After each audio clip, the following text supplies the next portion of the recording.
The commission consisted of landlords, British officials, and Gandhi as the sole representative of the peasants.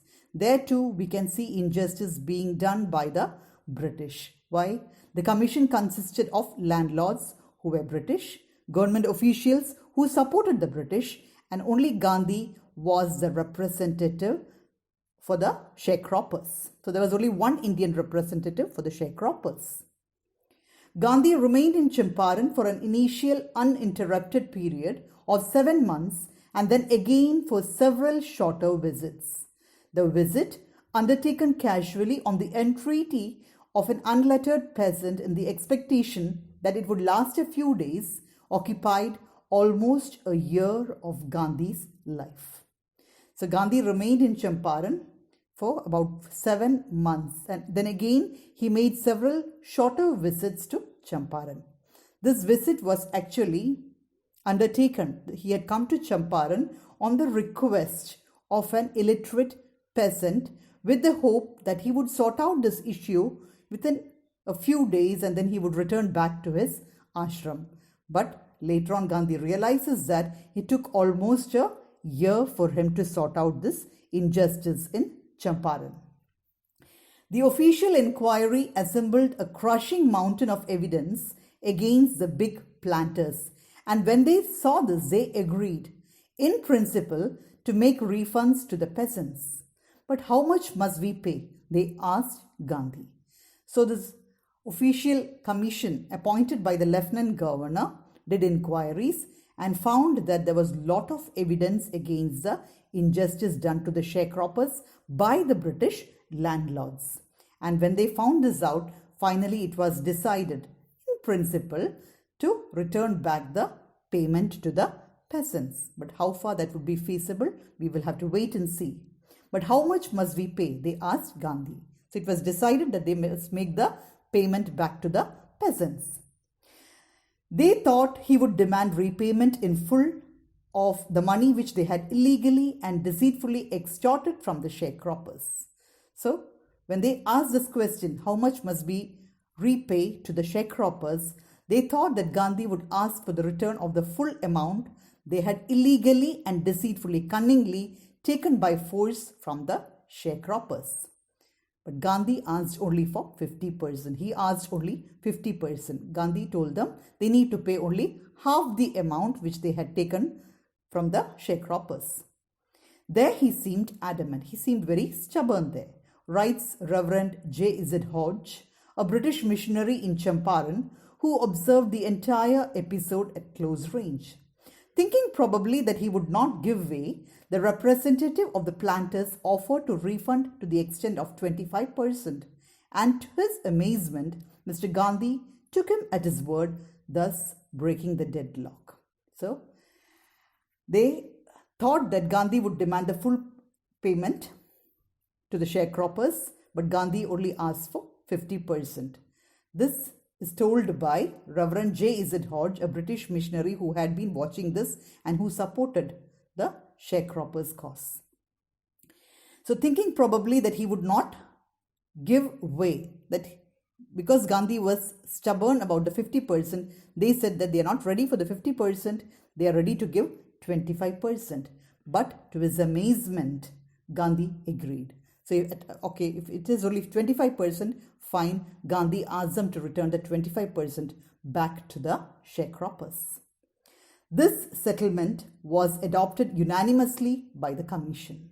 So the inquiry commission immediately accepted. An agreement was done immediately saying that the landlords would return back 25% of the amount they had collected from the sharecroppers. Gandhi explained, so Gandhi had his own justification for that. Gandhi explained that the amount of the refund was less important than the fact that the landlords had been obliged to surrender part of the money and with it part of their prestige.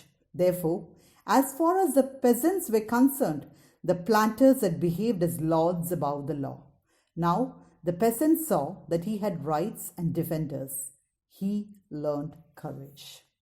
So, this settlement was adopted unanimously by the commission. The inquiry commission immediately agreed to this decision that the landlords would return back 25% of the amount they had collected from the sharecroppers. Now Gandhi justifies why did he agree to 25% rather than 50% or the full amount. Gandhi says that the refund was less important than the fact that the landlords had been obliged to surrender part of the money and with it part of their prestige. So why did Gandhi agree to it? Because he knows that all these landlords had been acting as if they were lords above the law. They did not give any importance to the law of the land, and they thought that they could go to any extent to do injustice to the sharecroppers. So when they were forced to return back 25% each of the money was not important. The fact that they had lost their self-respect. They were parting not only with money but their prestige too. That is exactly what Gandhi wanted. So therefore, as far as the peasants were concerned, the planters, the landlords who had behaved as lords above the law. Now the peasant saw that he had rights and defenders. He learned courage. So not only did Gandhi forced the landlords to surrender their prestige, but he also taught an important lesson to the sharecroppers. He learned that he need not fear the British. He learned that they were defenders for him. He learned courage. That is exactly what Gandhi wanted first to teach the sharecroppers. He said that there was no use going to the law court. First, these sharecroppers have to be taught not to fear the British. So Gandhi succeeds in imparting an important lesson to the sharecroppers. Events justified Gandhi's position. Within a few years, the British planters abandoned their estates, which reverted to the peasants. Indigo sharecropping disappeared. So the British landlords were holding on to the land. They were landlords there because they wanted to make profit from indigo cultivation. So when indigo was no longer profitable, they left the land and returned back to their homeland. So within a few years, the British planters abandoned their estate, and now those lands went back to the sharecroppers. The sharecroppers became the owner of these lands, and indigo sharecropping disappeared. That was the end of indigo cultivation and exploitation of these sharecroppers. Gandhi, so with that, the Champaran issue was sorted out. Gandhi never contented himself with large political or economic solutions. So Gandhi was never satisfied with the political or economic solutions alone. He saw the cultural and social backwardness in the Champaran villages and wanted to do something about it immediately. He wanted to find a solution not only to the political and economic problems, but also to the cultural and social backwardness. He wanted to alleviate or remove the cultural and social backwardness in Champaran villages. He appealed for teachers. He saw that the people were illiterate and that is why they were being exploited. So he asked for teachers to come there and give them some literacy classes. Mahadev Desai and Narhari Parikh, two young men who had just joined Gandhi as disciples, and their wives volunteered for the work. Several more came from Bombay, Pune, that is the present day Pune, and other distant parts of the land. Devadas, Gandhi's younger son, arrived from the ashram, and so did Mrs. Gandhi. Primary schools were opened in 6 villages. Kasturbai taught the ashram rules on personal cleanliness and community sanitation.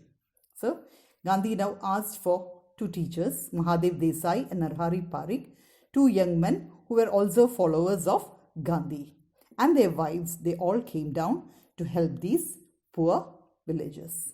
Several more came from Bombay, Pune and other distant parts of the land. Devadas, Gandhi's younger son, also arrived from the ashram, and also Gandhi's wife. Primary schools were opened in 6 villages, and Kasturbai is Gandhi's wife, taught the ashram rules on personal cleanliness and community sanitation, taught the villagers